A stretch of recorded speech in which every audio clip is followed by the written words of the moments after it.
Aku diajak ibu berbelanja ke pasar. Selain berbelanja beras, lauk, ibu juga membeli buah-buahan. Jenis buah dan harganya adalah sebagai berikut. Manggis 22.000, salak pondok 15.000, apel Washington 24.000, dan anggur merah 60.000. Berdasarkan pernyataan yang diberikan, berilah tanda centang pada kolom benar atau salah.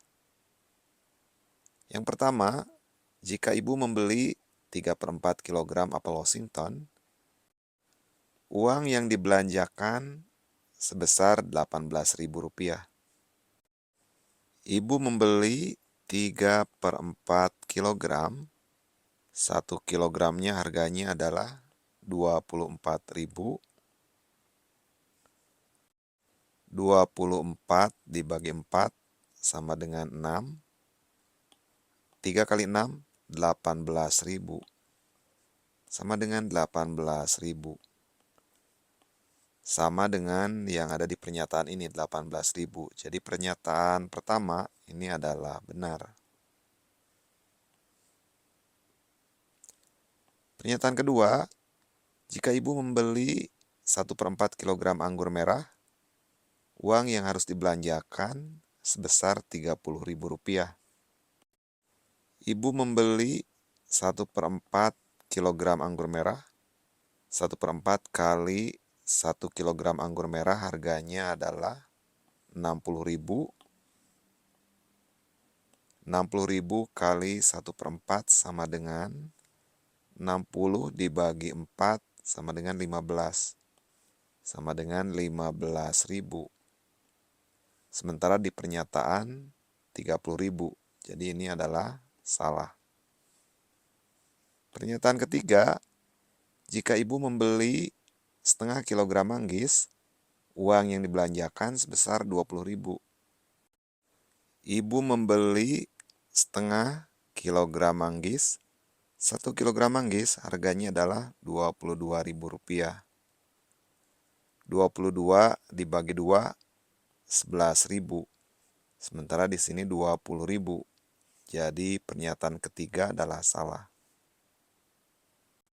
Pernyataan keempat, jika ibu membeli 1,5 kg salak pondok, uang yang dibelanjakan sebesar Rp22.500.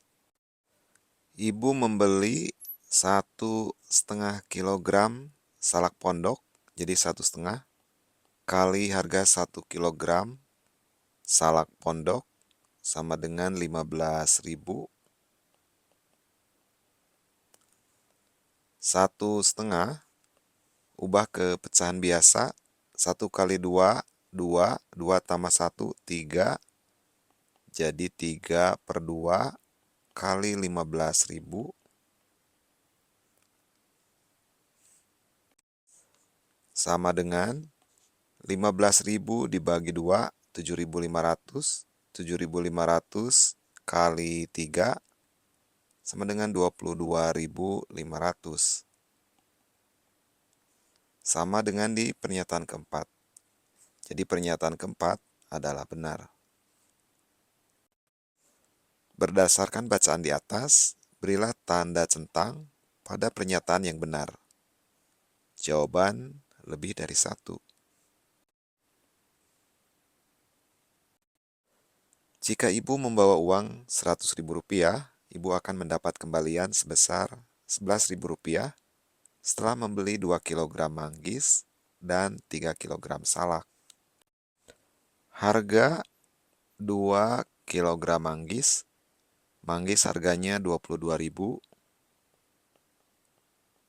ditambah 3 kg salak harganya Rp15.000,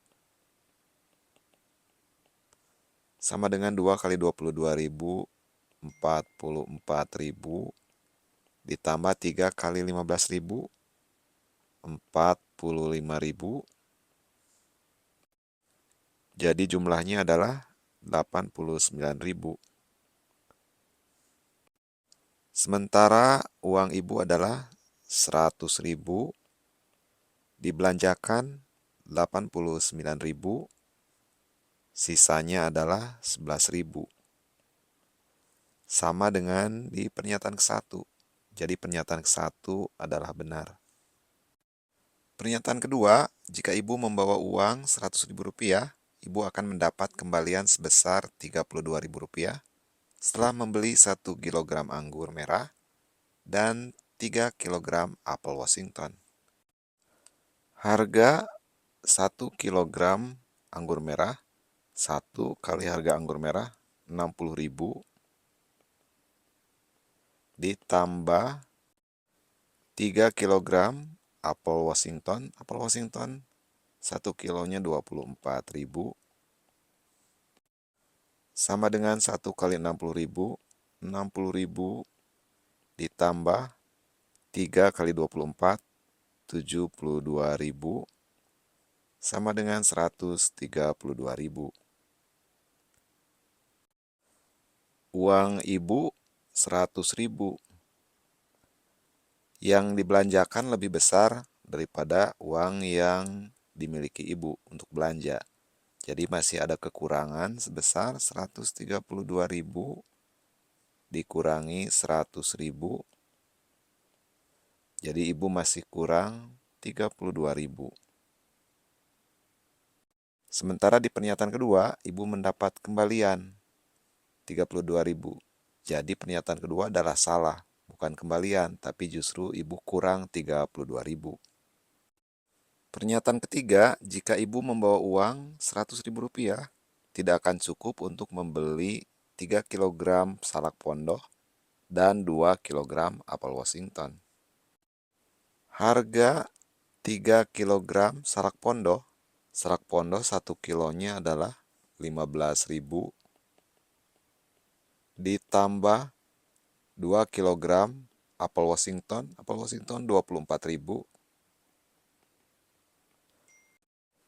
sama dengan 3 kali 15.000, 45.000 ditambah 2 kali 24.000, 48.000, 45.000 tambah 48.000, jumlahnya adalah 93.000, dan uang ibu adalah 100.000. Biaya untuk belanja 93.000, jadi uang ibu akan cukup untuk membeli 3 kilogram salak pondok dan 2 kilogram apel Washington. Sementara di pernyataan 3 dikatakan tidak akan cukup, padahal ini masih cukup, masih lebih dari biaya belanja. Sehingga pernyataan ketiga adalah salah, karena salah ini tidak dicentang. Pernyataan keempat, jika ibu membawa uang Rp100.000, uang ibu masih kurang Rp86.000 untuk membeli 2 kilogram anggur merah dan 3 kilogram manggis. Harga 2 kilogram anggur merah, 2 kali 1 kilogram anggur merah harganya adalah 60.000 ditambah 3 kilogram manggis, 3 kali 1 kilogram manggis, manggis harganya adalah 22.000 sama dengan 2 kali 60.000, 120.000 ditambah 3 kali 22.000, 66.000, jumlahnya adalah 186.000. Sementara uang ibu 100.000. Biaya belanjaan 186.000. Jadi ibu masih kurang 186.000 dikurangi 100.000. Uang ibu masih kurang 86.000 untuk membeli 2 kilogram anggur merah dan 3 kilogram manggis. Jadi kalimat ini adalah benar. Ibu masih kurang 86.000. Karena benar, ini dicentang. Bacaan berikut untuk menjawab soal nomor 23 dan 24. Pusat Kerajinan Batik Buati. Kerajinan batik merupakan warisan budaya di Indonesia yang harus dilestarikan. Ada banyak daerah yang menjadi pusat kerajinan batik, salah satunya di Desa Sendang. Salah satu pemilik pusat kerajinan batik di Desa Sendang adalah Buati. Bu Wati telah puluhan tahun menjalankan usahanya sebagai perajin batik. Usaha ini diawali Bu Wati dengan menjual batik tulis buatannya sendiri ke pasar-pasar tradisional. Sekarang, batik tulis Bu Wati telah dijual ke seluruh Indonesia hingga ke luar negeri. Pusat kerajinan batik Bu Wati telah menghasilkan banyak batik dengan berbagai motif dan ukuran. Contoh batik yang telah dibuat adalah sebagai berikut.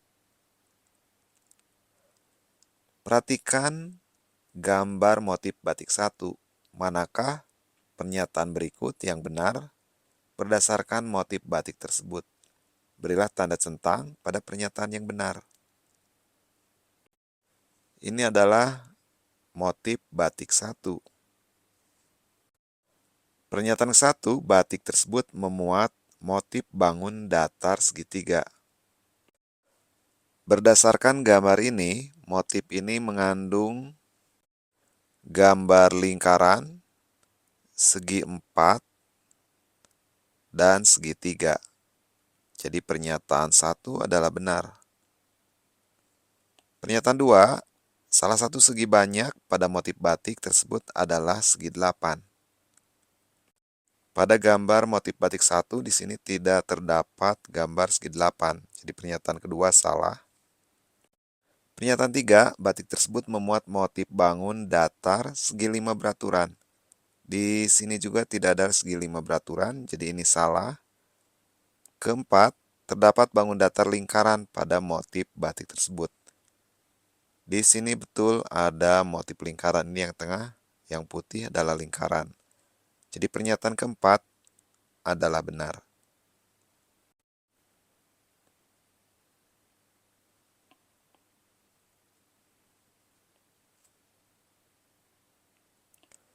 Nomor 24, kain-kain batik yang diproduksi Bu Wati ada berbagai bentuk dan ukuran. Terkait ukuran kain batik tersebut,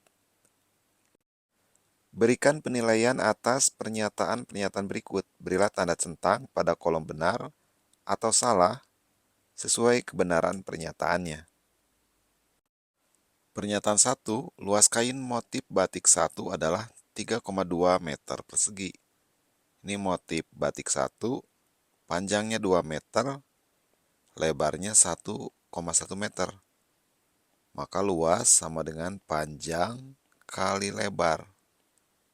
2 kali 1,1 sama dengan 2,2 meter persegi. Bukan 3,2 meter persegi.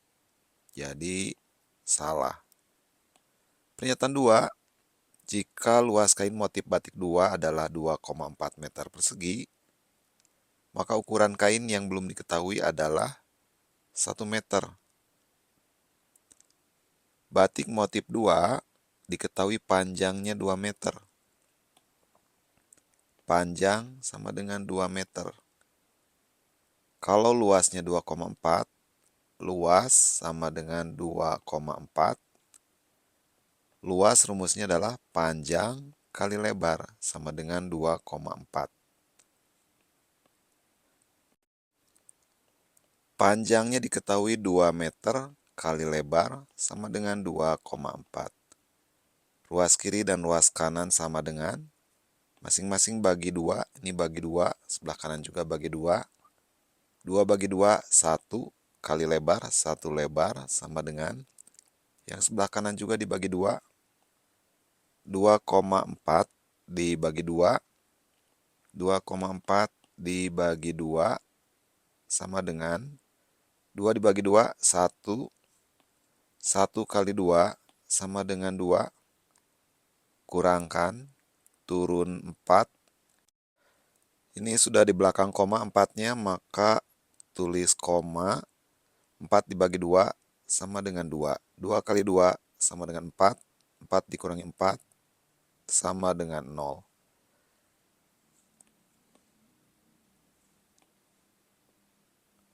Jadi, lebarnya adalah 1,2 meter. Dan di pernyataan kedua, kain yang belum diketahui ukurannya adalah 1 meter.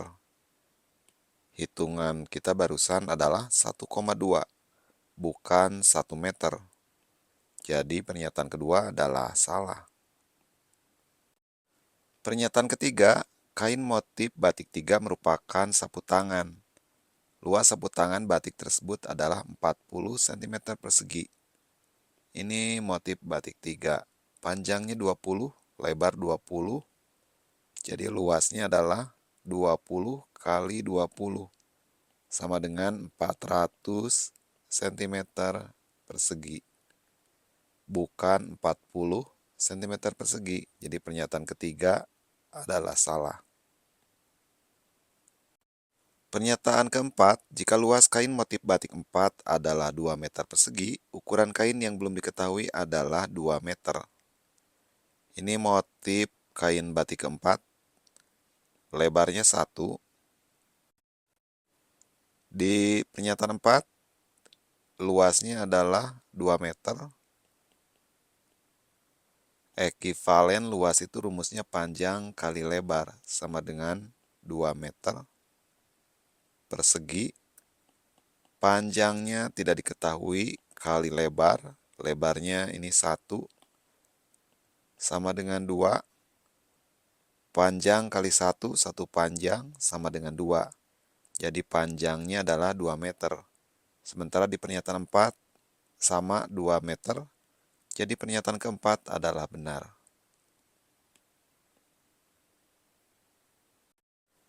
Saat ini Pusat Kerajinan Batik Bowati memiliki beberapa karyawan.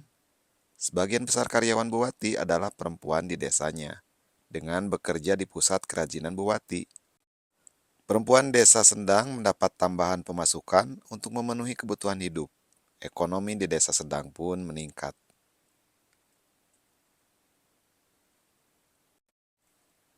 Bacalah teks berikut. Judulnya adalah Cita-citaku.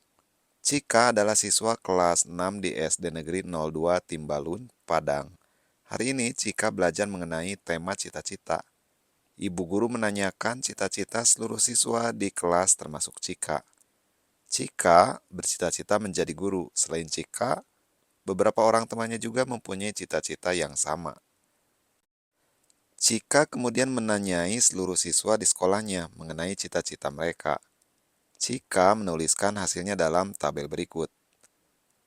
Cita-cita polisi, perempuan 24, laki-laki 20, tentara, perempuan 13, laki-laki 11, cita-cita dokter, perempuan 32, laki-laki 10, cita-cita guru, perempuan 48, laki-laki 6, cita-cita pilot, perempuan 8, laki-laki 8. Manakah pernyataan berikut yang benar berdasarkan data tersebut? Berilah tanda centang pada pernyataan yang benar. Jawaban lebih dari 1. Pernyataan 1, cita-cita banyak diimpikan siswa perempuan kelas 6 SD Negeri 02 Timbalun adalah guru. Banyaknya siswa perempuan SD Negeri Timbalun kelas 6 yang bercita-cita menjadi guru adalah 48 orang. 48 ini angka paling tinggi. Jadi pernyataan 1 adalah benar. Pernyataan kedua, cita-cita yang banyak diimpikan siswa laki-laki kelas 6 SD Negeri 02 Timbalun adalah guru. Ini tabel laki-laki, angka paling besarnya ada 20. Cita-citanya adalah polisi, bukan guru. Jadi pernyataan kedua adalah salah. Pernyataan 3, profesi pilot paling tidak diinginkan siswa kelas 6 SD Negeri 02 Timbalun. Yang bercita-cita menjadi pilot, 8 tambah 8, 16 orang. Ini lebih besar dari 16, jumlah ini juga lebih besar dari 16. 13 tambah 11, 24, ini juga lebih besar dari 16. Ini sudah jelas lebih besar dari 16. Jadi, dari tabel, ini jelas paling kecil angkanya jumlah ini. Jadi pilot paling tidak diinginkan. Jadi pernyataan ketiga adalah benar. Pernyataan keempat, profesi dokter paling banyak diinginkan siswa kelas 6 SD Negeri 02 Timbalun. Ini profesi dokter, jumlahnya 32 tambah 10, 42. Sementara di baris pertama untuk polisi, 24 tambah 20, jumlahnya 44. Sementara dokter jumlahnya hanya 42, jadi lebih banyak polisi. Jadi dokter bukanlah yang paling banyak diinginkan. Jadi pernyataan keempat adalah salah.